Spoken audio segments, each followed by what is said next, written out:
नमस्कार दोस्तों, स्वागत है आपके अपने YouTube channel NR education classes पर। अभी हमने आपको पहले वाले वीडियो में प्रश्न क्रमांक 1 से लेके 11 तक के सभी प्रश्नों के उत्तर दिए थे। अब हम प्रश्न क्रमांक 12 से 20 तक के सभी प्रश्नों के उत्तर पुनः लेकर आए हैं। हमारा जो प्रश्न क्रमांक 12 था उसमें दिया था 1857 के प्रथम स्वतंत्रता संग्राम के 4 कारण लिखिए। ठीक है, हमें इसमें 4 कारण लिखने थे कि 1857 की क्रांति क्यों हुई थी। पहला था तात्कालिक कारण। बैरकपुर छावनी में 29 मार्च 1857 को मंगल पांडे नामक सैनिक ने चर्बी वाले कारतूस को मुँह से भरने से इनकार कर दिया और उत्तेजित होकर अंग्रेज अधिकारियों की हत्या कर दी।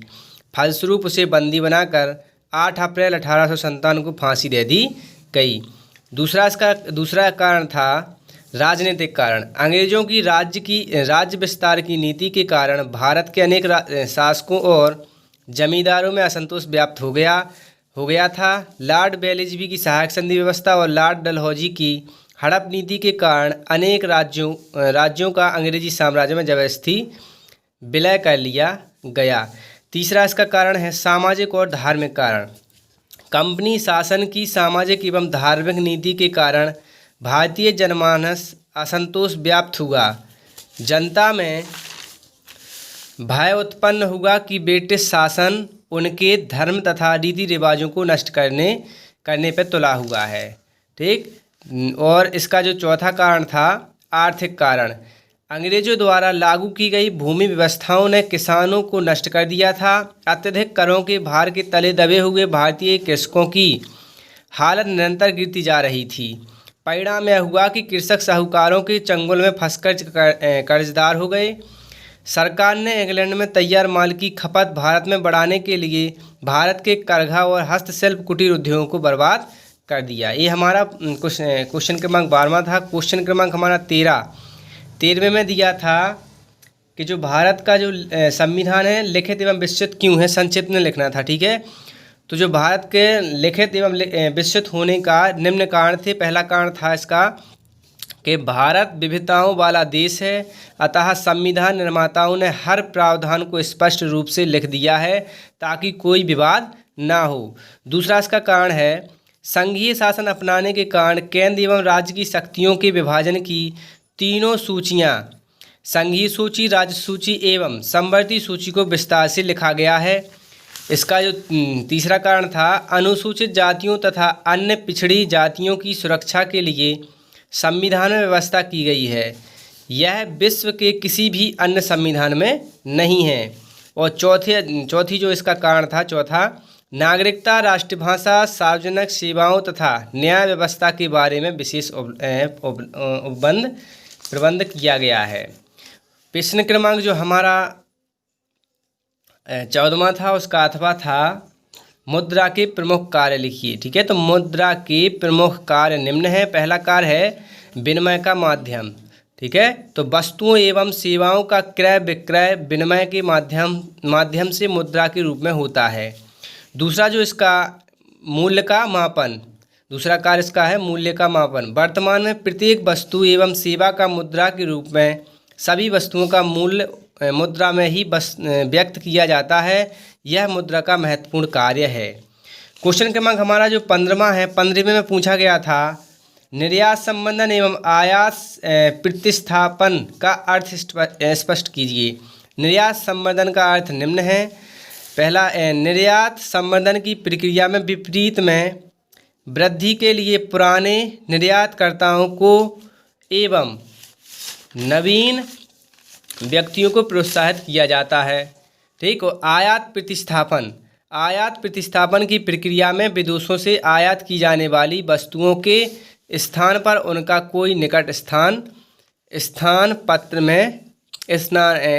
में ही उत्पादित किया जाता है।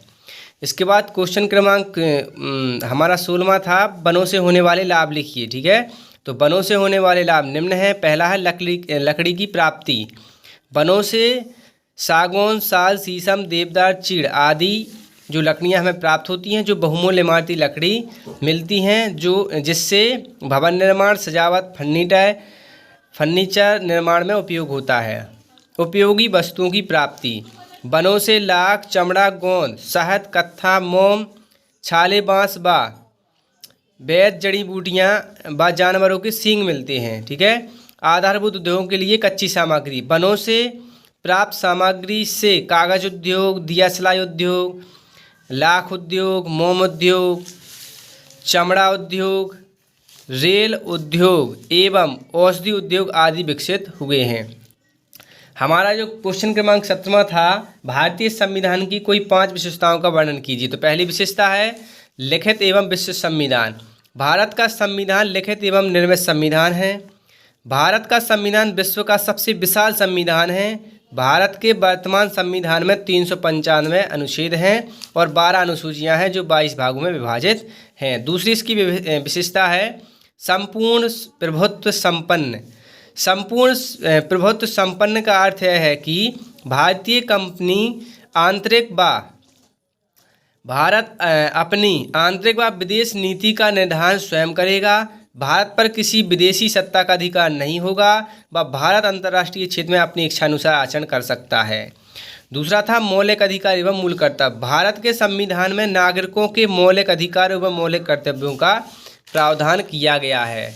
चौथी जो इसकी विशेषता है स्वतंत्र एवं निष्पक्ष न्यायपालिका। नागरिकों के मूल अधिकारों की रक्षा और संविधान की व्यवस्था करने के अधिकार होने के कारण न्यायपालिका को स्वतंत्र घोषित किया गया है। संविधान न्यायपालिका को न्यायिक पुनर्विलोचन का अधिकार देता है। इसके बाद जो हमारा 18वां क्वेश्चन था, उसमें 18वें क्वेश्चन में अथवा वाला था हरित क्रांति किसे कहते हैं, इसकी विशेषताओं का वर्णन कीजिए। ठीक है।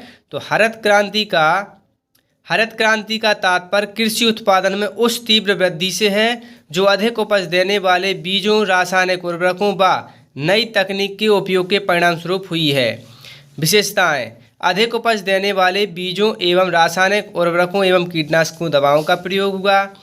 दूसरी विशेषता है कृषि यांत्रिकीकरण का विस्तार, लघु एवं माध्यम सिंचाई परियोजनाओं एवं कृषि वित्त एवं ऋण सुविधाओं का विस्तार किया गया। तीसरी विशेषता है कृषि भूमि को उर्वरक बनाए रखने के लिए कृषि शोध एवं भूमि परीक्षणों को बढ़ावा दिया गया तथा किसानों के जीवन स्तर में सुधार लाने के लिए उत्पादों का समर्थन मूल्य व्यवस्था की गई। इसके बाद जो हमारा 19वां क्वेश्चन था, 19वें क्वेश्चन में दिया गया था दूरदर्शन संचार का सबसे उपयुक्त माध्यम है, स्पष्ट कीजिए। ठीक है। तो हमें दूरदर्शन संचार का सबसे उपयुक्त माध्यम है, इसे हम देख व सुन सकते हैं। दूरदर्शन के माध्यम से एक साथ लाखों करोड़ों लोगों एक साथ सूचना का प्रसारण होता है। दूरदर्शन पर मनोरंजन कार्यक्रम देखे जा सकते हैं। वर्तमान में विभिन्न प्रकार के चैनलों का संचालन दूरदर्शन पर किया जा रहा है। ज्ञानवर्धक कार्यक्रमों के प्रसारण से गुणवत्ता युक्त शिक्षा दर्शकों को प्राप्त होती है। दूरदर्शन से सामाजिक, सांस्कृतिक, राजनीतिक एवं आर्थिक क्षेत्रों की जानकारी प्राप्त होती है। मौसम परिवर्तन एवं अंतरिक्ष संबंधी घटनाओं आदि का ज्ञान हमें दूरदर्शन के माध्यम से ही होता है। इसके बाद जो हमारा प्रश्न क्रमांक 20वां था, 20वें में पूछा गया था कि 1857 की सफलता के कोई 5 कारण लिखिए। पहला हमारा कारण है संगठन और एकता का अभाव। 1857 के प्रथम स्वतंत्रता संग्राम के असफल रहने के पीछे संगठन और एकता का अभाव प्रमुख रूप से उत्तरदायी रहा। इस क्रांति की ना तो कोई सुनियोजित योजना ही तैयार की गई, ना ही कोई ठोस कार्यक्रम किया गया। इसके बाद हमारा जो नेतृत्व का अभाव, 1857 के प्रथम स्वतंत्रता संग्राम आंदोलन की सशक्त रणनीति बनाने में योग्य नेतृत्व का अभाव असफलता का एक बड़ा कारण है। इसके बाद परंपरावादी हथियार। प्रथम स्वतंत्रता संग्राम में भारतीय सैनिकों के पास आधुनिक हथियार नहीं थे, जबकि अंग्रेज सैनिक पूर्णतः आधुनिक हथियार व गोला बारूद का प्रयोग करते हैं। स्थानीयता। 1857 की क्रांति में स्थानीय उद्देश्य होने से आम भारतीयों का व्यापक जुड़ाव इसमें नहीं हो सका। इस समय केवल उन्हीं शासकों ने क्रांति में हिस्सा लिया, उनके हित सामने आ रहे थे। जिनके जो हित थे उन्हीं शासकों ने इस क्रांति में भाग लिया था। 5वां था समय से पूर्व और सूचना प्रसार में असफल क्रांति। 1857 की क्रांति का एक बड़ा कारण यह भी था कि यह क्रांति समय से पूर्व ही प्रारंभ हो गई थी। ठीक है, इसी प्रकार के सभी जितने भी पेपर रह गए हैं सभी क्वेश्चन की हल सॉल्व सहित पेपर पाने के लिए हमारे चैनल को सब्सक्राइब करें और बेल आइकन को दबाएं। धन्यवाद।